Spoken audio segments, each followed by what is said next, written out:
बचा जाओ। नेक्स्ट जो हमारा टॉपिक है वो है एग्जॉस्टिव इवेंट्स। देखना ध्यान से। एग्जॉस्टिव इवेंट में क्या है, consider the experiment of throwing a tie. पहले एक बार समझ लो, उसके बाद फिर मैं इसको अच्छे से डिफाइन करता हूँ। यहाँ पे हमने एक एक्सपेरिमेंट किया, थ्रोइंग अ डाई। तो अगर डाई को थ्रो करोगे तो हमारे पास सैम्पल स्पेस क्या होगा, 1 2 3 4 5 6। Let us define the following events. हमने एक इवेंट ए डिफाइन किया, the number less than 4 appear. ठीक है, हमारा इवेंट ए क्या होगा, नंबर लेस देन 4 अपीयर्स। हमने एक दूसरा इवेंट बी डिफाइन किया, the number A number greater than 2 but less than 5। 2 से बड़ा हो बट 5 से छोटा हो। ठीक है, और एक इवेंट सी डिफाइन किया, ए नंबर ग्रेटर देन 4 अपीयर। एक नंबर जो 4 से बड़ा हो। तो तीनों इवेंट्स हम लिख लेते हैं। ये तो लैंग्वेज में है ना, ये तीनों इवेंट क्या है, लैंग्वेज में है। इसको हमने किस फॉर्मेट में लिख लिया, सेट, ये सेट के फॉर्मेट में। तो ए क्या बोला है, ए नंबर लेस देन 4। तो लेस देन 4 क्या होगा, 1 2 3। A number greater than 2 but less than 5। तो 2 से ग्रेटर और 5 से छोटा क्या हो गया, 3 एंड 4। तो बी इवेंट आ गया। सी में क्या बोला है, नंबर ग्रेटर देन 4। तो 4 से ग्रेटर क्या हो गया, 5 6।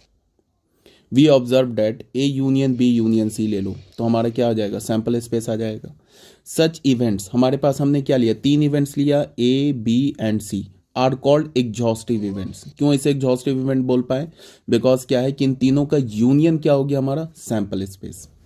इन जनरल, अब इसी को हम जनरलाइज कर दें, हमारे पास कितने इवेंट्स है, एन इवेंट्स है।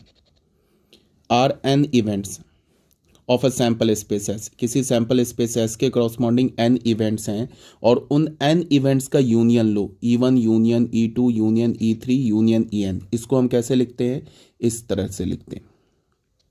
ठीक है, जैसे समेसन लिखते हैं ना, ये यूनियन लिखते हैं, ये लिखते हैं ऐसे। ये एग्जॉस्टिव कब कहलाएगा, ये एन इवेंट्स एग्जॉस्टिव कब कहलाएगा, जब सबका यूनियन किसके इक्वल हो, सैंपल स्पेस के इक्वल हो। Then event E1 E2 En are called exhaustive event. In other words, E1, E2, En are said to be exhaustive if at least one of them necessarily occur whenever the experiment is performed. अब तुम ऐसे सोचो, बिल्कुल common sense की बात है कि अगर मैं ये 3 इवेंट्स क्या हमारा ए बी सी क्या एग्जॉस्टिव है, तो अगर हम एक्सपेरिमेंट परफॉर्म करें तो कम से कम एक इवेंट तो अकर करेगा ही। ठीक है, ए बी सी में से कम एक इवेंट अकर करेगा, बिकॉज इन तीनों का यूनियन क्या है, सैंपल स्पेस है। A union B union C. जैसे हमने अगर डाइस फेंका तो 1 से लेके 6 तक कोई भी एक नंबर आ सकता है। मान लो 2 आ गया, तो 2 आ गया तो फिर ए इवेंट अकर कर गया। 2 आ गया तो ए इवेंट अकर कर गया। मान लो 3 आ गया, तो 3 आया तो ए इवेंट भी अकर हुआ, बी इवेंट भी अकर हुआ, बिकॉज 3 जो है दोनों का कॉमन आउटकम है। ठीक है, तो अगर मान लो कि 3 इवेंट या 3 से ज़्यादा एन इवेंट्स हमने बोला कि एक एग्जॉस्टिव इवेंट है, और अगर हमने रैंडम एक्सपेरिमेंट परफॉर्म किया तो कम से कम एक से ज़्यादा भी हो सकता है। ऐसा भी हो सकता है कि एन के एन इवेंट्स अकर कर जाए, बट कम से कम एक इवेंट तो अकर करेगा ही करेगा। ठीक है, तो एग्जॉस्टिव इवेंट समझ गए। In other words, event E1 E2 En are set to be exhaustive if at least, यही बात बोला जा रहा है, event E1 E2 En are set to be exhaustive if at least one of them necessary occurs whenever the experiment is perform, जब हम लोग experiment को परफॉर्म करें। Further if EI intersection EJ अगर 5 के इक्वल है, for I not equals to j, the events ei ej are pairwise disjoint। और इसको हम ऐसे लिखे, मतलब कि उन सारे n इवेंट्स का यूनियन सैंपल स्पेस हो, तो ये क्या हो जाएगा, then events E1 E2 En are set to be mutually exclusive and exhaustive. अब मैं ये बता दूं तुम लोग को कि ये mutually exclusive and exhaustive events बहुत इंपॉर्टेंट है। इसको यहाँ पे मैं एक बार ना समझाता हूँ, देखना ध्यान से। ये काफ़ी इंपॉर्टेंट इवेंट है 12th क्लास में। ये इस इवेंट पे बेस 2 थ्योरम पढ़ना है जो कि काफ़ी इंपॉर्टेंट है। जैसे क्या बोला जा रहा है, देखना बिल्कुल ध्यान से। हमने एन इवेंट्स ले लिया, हमने क्या किया, एन इवेंट्स लिया। कौन कौन से इवेंट्स लिया, एक इवेंट E1 ले लिया, फिर इवेंट E2 ले लिया, फिर इवेंट E3 ले लिया, इवेंट En-1 लिया, और इवेंट En ले लिया। ठीक है, और यहाँ पे हमने क्या बोला कि ऐसे E1 union E2 union E3 union En-1 union En। ये हमारा क्या है, सैंपल स्पेस के इक्वल है। इसको हम ऐसे भी बोल सकते हैं, इसको हम ऐसे भी बोल सकते हैं कि एक यूनियन का सिंबल लिया और i is equals to 1 to n और यहाँ पे क्या लिख दिया, ei। ये जो लेफ्ट हैंड साइड में लिखा है ना ये पूरा, इसको हम शॉर्ट फॉर्म में ऐसे लिख सकते हैं, ये किसके इक्वल है, सैंपल स्पेस के इक्वल है। ठीक है, ये तो हो गया हमारा फर्स्ट कंडीशन। उसके बाद हमने क्या बोला, E1 ei इंटरसेक्शन ej, ये किसके इक्वल है, 5 for all i not equals to j, that is events E1 E2 से लेके En are pairwise disjoint.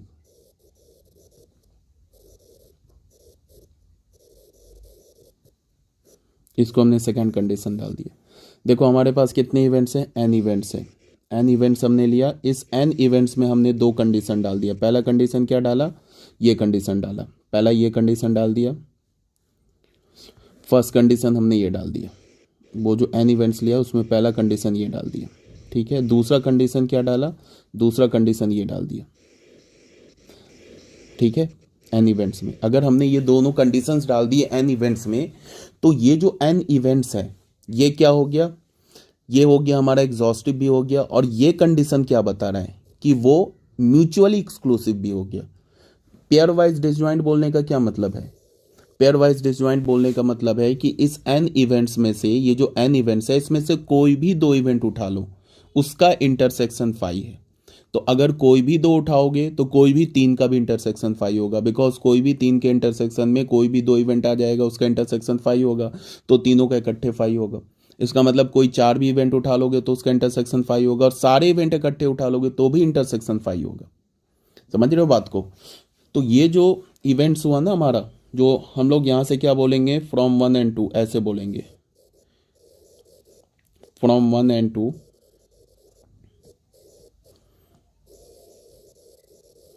Events E1 E2 En-1 En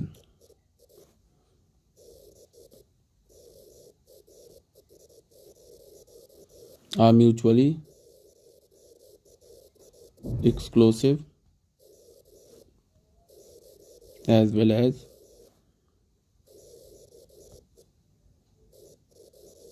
mutually exhaustive events. Sorry.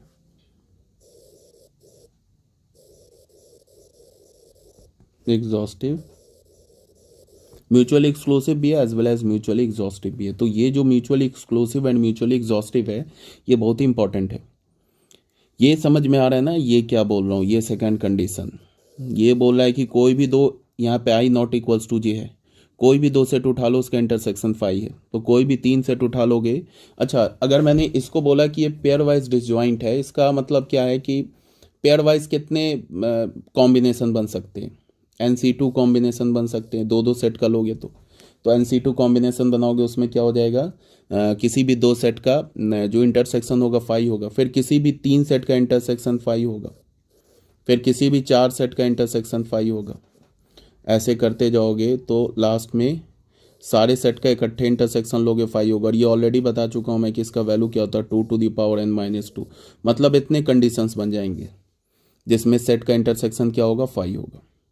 जैसे अगर मैंने बोला ना E1 intersection E5 intersection E10, इसका intersection क्या होगा, बिल्कुल 5 होगा। बिकॉज इसको तुम ऐसे लिख सकते हो, इसको तुम ऐसे लिख सकते हो ना, E1 इंटरसेक्शन E5, इसको ब्रैकेट में कर लिया, इंटरसेक्शन E10। और मैंने क्या बोला, किसी भी दो का इंटरसेक्शन 5 होगा, तो ये 5 होगा, तो ये क्या होगा, 5 इंटरसेक्शन इवेंट E10, तो ये क्या हो जाएगा, 5 होगा। यहाँ तक आ रही है बात समझ में।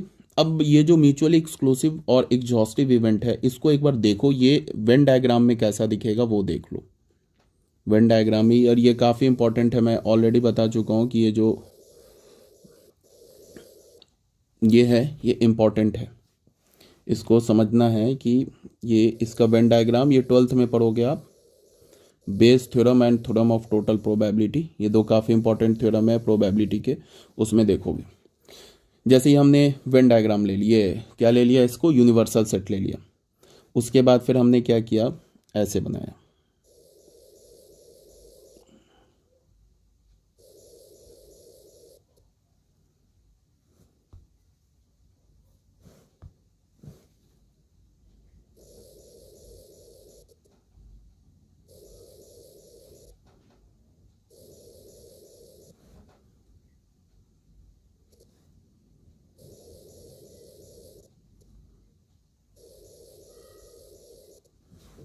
ये हमारा सैंपल स्पेस हो गया, और ये हमारा इवेंट E1 हो गया, ये हमारा इवेंट E2 हो गया, ये हमारा इवेंट E3 हो गया, ये हमारा इवेंट E4 हो गया, ये हमारा इवेंट E5 हो गया, ये हमारा इवेंट En-1 हो गया, ये इवेंट En हो गया।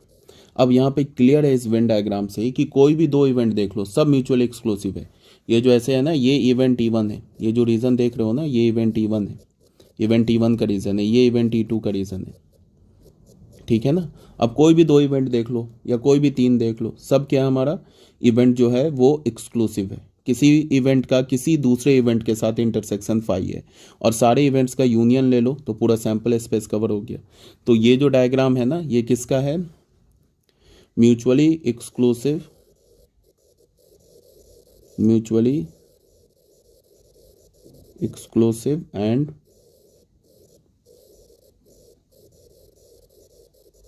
एग्जॉस्टिव इवेंट्स का। और ये बहुत इंपॉर्टेंट डायग्राम है, ये जो है ना बहुत इंपॉर्टेंट है, ये आप पढ़ोगे डिटेल से 12th क्लास में, ठीक है। यहाँ तक आगे बात समझ में। अब हम लोग आते हैं नेक्स्ट, जो है हमारा म्यूचुअली एक्सक्लूसिव हो गया, एग्जॉस्टिव हो गया। अब हम लोग कुछ एग्जांपल्स कर लेते हैं, ठीक है। एग्जाम्पल नंबर 7 में देखो क्या बोल रहा है, देखना ध्यान से। एग्जाम्पल नंबर 7 क्या बोल रहा है, 2 डाइस आर थ्रोन, दो डाइस को फेंका गया, and the sum of the number which comes up on the dice,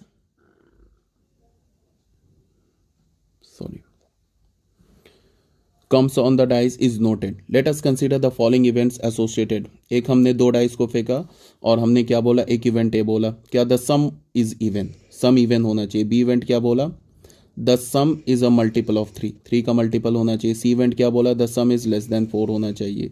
D का क्या बोला, the sum is greater than 11 होना चाहिए। दो डाइस को हमने फेंका, और दो डाइस को फेंकेंगे तो सैंपल स्पेस कितना होता है, 36 ऑलरेडी बताया जा चुका है, तो ये सैंपल स्पेस लिखा, ठीक है। यहाँ पे क्या बोल रहा है कि the set of all X Y such that X Y is equals to 1 से लेके 6 तक। तो पहला इवेंट क्या बोला है, sum is even, sum even होना चाहिए। तो सम इवन होगा तो फिर क्या होगा, एक तो 1,1 आ जाएगा, इसमें क्या 1 + 1 2 होगा, 1,3 आ जाएगा, 1 + 3 4 होगा, वो भी इवन है, 1 5 होगा, 2 2 होगा, 2 4। अब ये कोई सोचेगा बच्चा ये कैसे लिखेंगे, तो बहुत सिंपल सी बात है, जो 36 इवेंट कैसे होगा, 1 1 1 2 1 3 ऐसे करके, फिर 2 1 से 2 6 जाएगा, फिर 3 1 से 3 6, 4 1 से 4 6, 5 1 से 5 6 और 6 1 से 6 6।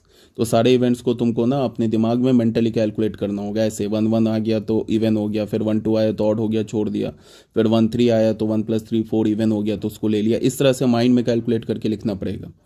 तो ये फिर 2 6 देख लो, ये सारा क्या आ रहा है, हमारा इवन आ रहा है, तो इन सबको हमने ले लिया। ये तो हमारा बन गया इवेंट ए। देखो 5 3 8 5 5 10 इवन हो गया, 6 2 इवन हो गया, 6 4 6 + 4 10 हो गया, इवन हो गया, 6 6 क्या हो गया 12 हो गया, इवन हो गया। बी क्या बोला, the sum is a multiple of 3, 3 का मल्टीपल होना चाहिए। तो ये इवेंट ए हो गया। अब इवेंट बी में आते हैं, 1 + 2 क्या हो जाएगा 3, तो 3 3 का मल्टीपल है, फिर 2, 1 भी आ गया, 1, 5 आया, 6 6 3 का मल्टीपल है तो 5, 1 भी आ गया, फिर 3, ये सारे इवेंट्स आ गए हमारे पास। 6, 3, 6 9, तो 9 भी 3 का मल्टीपल है तो एक 6, 3 भी आ गया, 4, 5 तो 5, 4 भी आ गया, फिर 6, 6 भी आ गया। एक इवेंट सी लेते हैं, 1, 1, ये क्या बोल रहा है सी में, the sum is less than 4, 4 से छोटा होना चाहिए। और तो ये हो गया 1 + 1 2, 4 से छोटा है, 2 + 1 3, 4 से छोटा है, 1 + 2 3, 4 से छोटा है।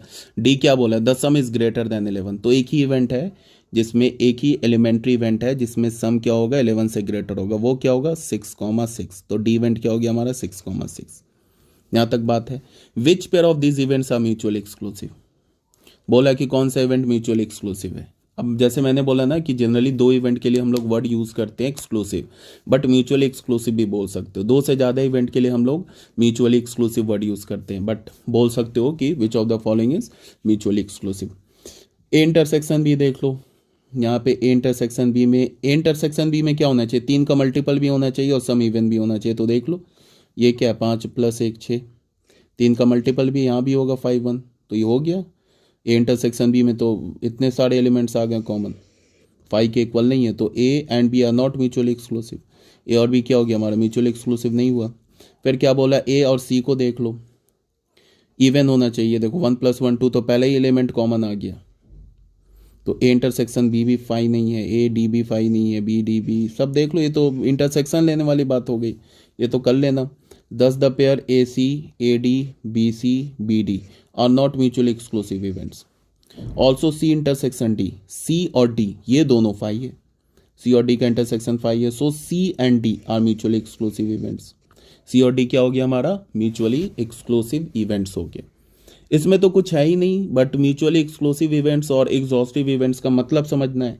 बाकी तो जो सेट का काम होता है बस, जैसे सेट में इंटरसेक्शन लेते हैं, यूनियन लेते हैं, डिफरेंस लेते हैं, कंप्लीमेंट लेते हैं, एग्जैक्टली सेम लाइन पे, क्योंकि इवेंट भी हमारा सेट ही है ना।